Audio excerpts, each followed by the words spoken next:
আসসালামু আলাইকুম ভিউয়ার্স, আজকে আমরা একটা গোলাকার ট্যাঙ্কের পানির হিসাব বের করব। প্রথমেই পানি একটা ট্যাঙ্কে আমরা এঁকে নিয়েছি।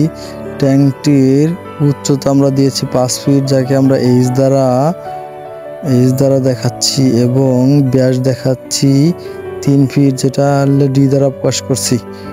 প্রথমে আমরা বলে নিই ব্যাসটা বার করবো কীভাবে। ট্যাঙ্কের ভিতর থেকে ভিতরের মাঝখানের মাপটাকে আমরা ব্যাস হিসাবে নেব। এখন আমরা সূত্র ভলিউম বের করব। ভলিউম পাই ডি স্কোয়ার ভাগ 4 ইন্টু এইচ সমান উচ্চতা। তাহলে আমরা পায়ের মান জানি 3.1416 ইন্টু 3 ডিএসি এর মান 3 স্কোয়ার ইন্টু 4 ভাগ এইচ, উচ্চতা 5 ইঞ্চি, 5 ফিট। তো আমরা এখন এর মান ক্যালকুলেশন করে এর মান পাবো 3.5 ইন্টু 343 সিএফটি। এখানে সিএফটি না এসএফটি, দুটোর মধ্যে অনেকে গরমিল করতে পারে।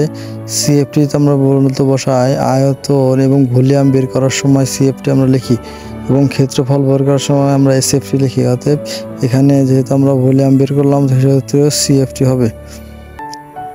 এখন আমরা জানি 1 সিএফটি সমান 28.31 লিটার।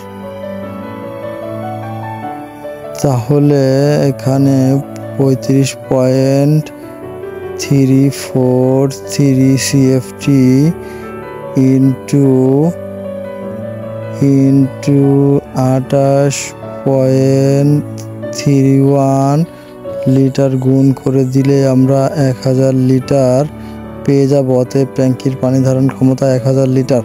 তো ভিডিওটি ভালো লাগলে লাইক, কমেন্ট, শেয়ার করবেন এবং কমেন্ট করবেন। আসসালামু আলাইকুম।